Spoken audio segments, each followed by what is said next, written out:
Muito bom dia para você, Elivaldo Barbosa. Bom dia, Tiago. Bom dia para você que nos acompanha nesta sexta-feira. Olha, nesta terça-feira, desculpe.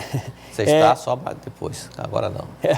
Elivaldo, a exemplo do que foi anunciado pelo presidente da Assembleia Legislativa, o Legislativo Estadual já funcionando em sessões exclusivamente online, remotas. É verdade, Tiago. Voltam as atividades virtuais na Assembleia Legislativa até o dia 3 de agosto. Portanto, essa semana e a próxima, apenas sessões virtuais. A primeira, nessa estratégia de recuo, será hoje, com pauta já definida para a sessão ordinária desta terça-feira.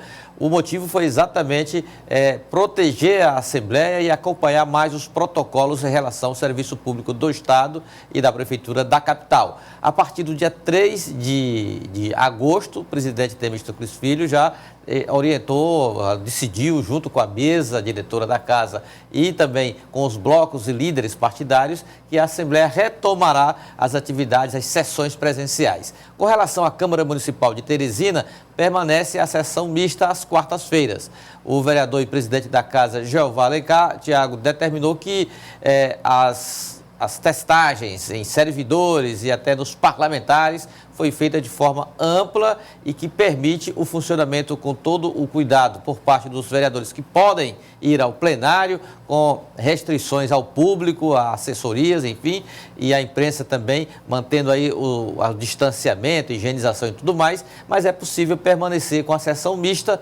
Fica em casa quem é do grupo de risco, se não me engano, 4 vereadores, vai para o plenário quem pode ir para discutir os temas que estão aí marcando a pauta da Câmara Municipal de Teresina neste início de segundo semestre. É um ano eleitoral, portanto, já, por mais que haja as limitações, os vereadores terão que se envolver diretamente nas campanhas eleitorais, então é preciso que se antecipe o máximo possível a tramitação dos projetos nas câmaras municipais. Em Teresina, por ser a capital, a movimentação é bem mais intensa, Tiago. Bom, Elivaldo, enquanto isso, no interior do estado é grande a movimentação de lideranças, inclusive da base governista, com os acordos, com as articulações com vistas ao pleito municipal. Tiago, vamos tratar desse assunto com mais intensidade aqui no ponto de vista daqui para frente, porque os principais embates ocorrem envolvendo principalmente os partidos que integram a base aliada ao governo do Estado. Da semana passada, o governador Wellington Dias até reuniu alguns aliados, o MDB, por exemplo, pedindo uma espécie de trégua em pelo menos 70 municípios. Isso dificilmente ocorrerá, esse apelo do governador se verificará. Eu cito aqui o caso hoje de Esperantina. Lá em Esperantina, no norte do estado, o quadro da eleição, da sucessão da prefeita Vilma Amorim do PT está já desenhado, com chapas prontas e em campo na pré-campanha. Na situação, a prefeita Vilma Amorim coordenou uma chapa que reúne o PT e o Democratas.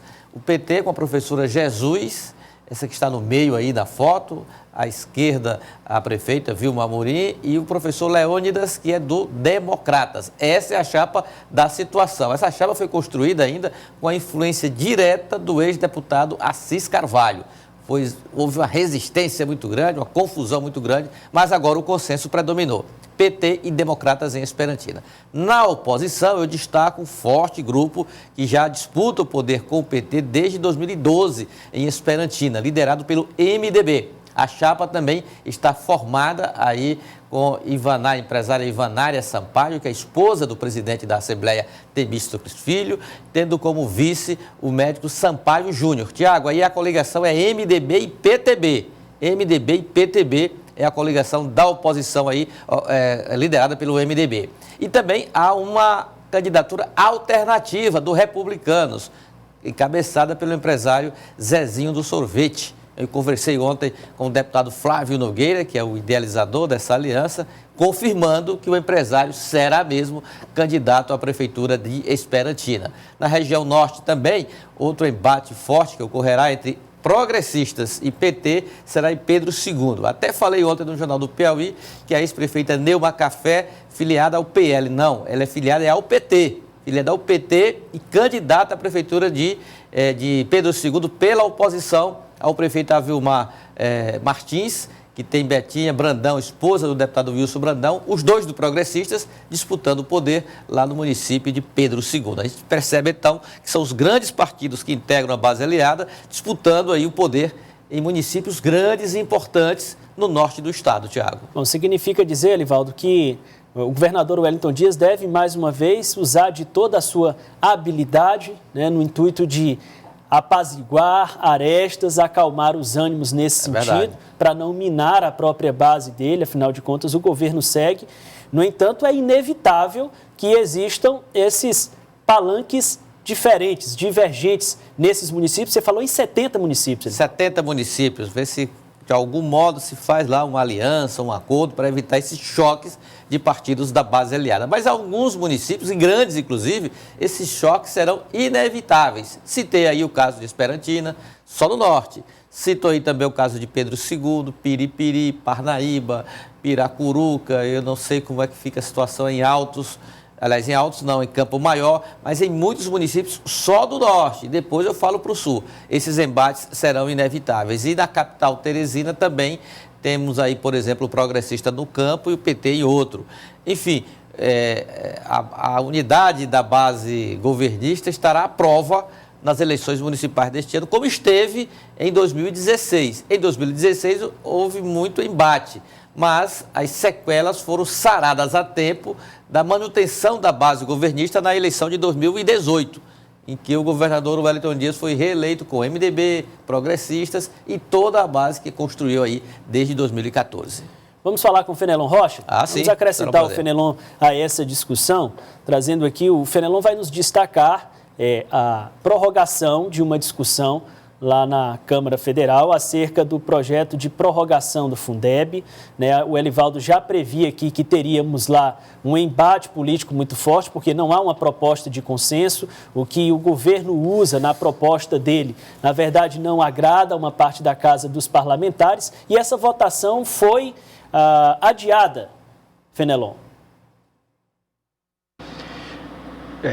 Meu abraço para o Elivaldo. O Elivaldo ontem chamava atenção para essa votação que deveria acontecer ontem, não aconteceu, foi adiada para hoje, mas é possível que possa ser adiada outra vez para a semana que vem, porque o governo apresentou uma proposta que tem gerado muita discussão, uma discussão que inclusive divide a oposição tradicional ao governo. Veja bem, o Fundeb é fundamental para a educação e a gente tem um bolo aqui que é bem expressivo e que corresponde a 40% de tudo que é investido em educação pública. Veja bem, um fundo que no ano passado somou 166 bilhões de reais.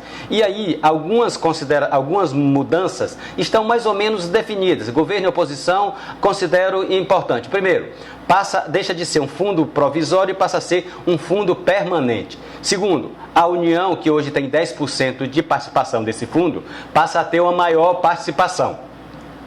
A principal polêmica colocada até agora é que o governo quer incluir um projeto social dentro dos recursos destinados ao Fundeb. E a gente tem aqui, dentro dessa discussão, alguns pontos que indicam um acordo preliminar. Um acordo preliminar que está muito mais no âmbito das lideranças do Congresso do que propriamente entre congressistas e governistas. Mas o que é que tem mais ou menos desse acordo preliminar definido ontem a partir de articulações do deputado Rodrigo Maia? Primeiro, entra em vigor em 2021 e não em 2022 como queria o governo.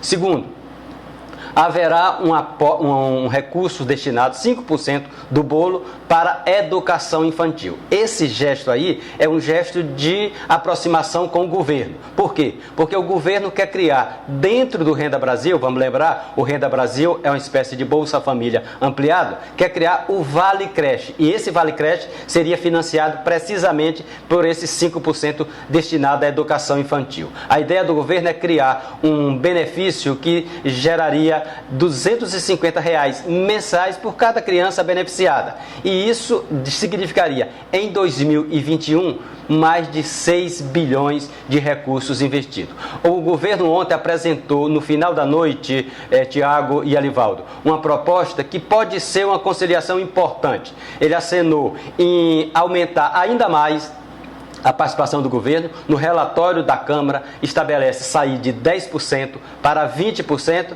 O governo disse: a gente aumenta para 23%.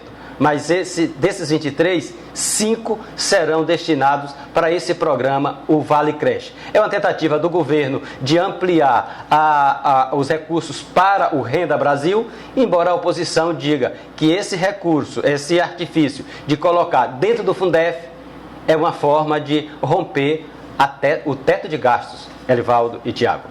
Está vendo aí, né, Elivaldo? O mecanismo que o governo está enxergando para capitalizar, né, esse novo programa de repasse que vai mudar o nome, né, sair de Bolsa Família, ganhar uma nova nomenclatura Renda e aí Brasil. Gerando um impasse lá na casa. É verdade. Aí, como o Fenelon bem disse, hoje há uma expectativa de um acordo entre o que propõe o governo através dessa proposta alternativa da equipe econômica e o que já existe de consenso, até um consenso bem construído na Câmara em torno do parecer do projeto de lei da deputada Dourinha Seabra, do Democratas do Tocantins, que prevê a preservação do Fundeb, inclusive com ampliação paulatina, ano a ano, do percentual da União, do governo federal no fundo. Agora, o que precisa, né, Fenelon, é que haja uma solução ainda este ano, porque a lei, ou seja, o Fundeb, que financia, é a principal fonte de recursos para a educação pública no Brasil, é o Fundeb. Só tem esse ano de validade. Se não tiver nada aprovado, em 2021, a educação nessa área do ensino básico já estaria totalmente descoberta, aí, deixando aí prefeituras e estados na mão em relação a como dar conta de um segmento essencial na ação pública. Vamos à última, Elivaldo? Vamos sim, Tiago. O nome do ex-deputado Assis Carvalho, que morreu no dia 5 de julho, virou nome de lei, aprovada ontem na Câmara Federal. O projeto de lei foi aprovado pelo deputado federal Enio Verri, ele é do PT do Paraná, e determina um auxílio emergencial para agricultores familiares, Tiago, atingidos pela pandemia do novo coronavírus. R$3.000 divididos em 5 parcelas de R$600, mas somente para agricultores familiares que não foram atendidos pelo auxílio emergencial que já chega na 4ª parcela concedida pela União, pelo governo federal. Para homenagear o parlamentar piauiense, o Enio Verri, ele propôs e foi aprovado, acatado, inclusive anunciado pelo presidente da Câmara, Rodrigo Maia, que o nome da lei será Lei Assis Carvalho. Muito obrigado, Elivaldo Barbosa, pelas informações que trouxe a notícia da manhã de hoje. Até amanhã, Tiago.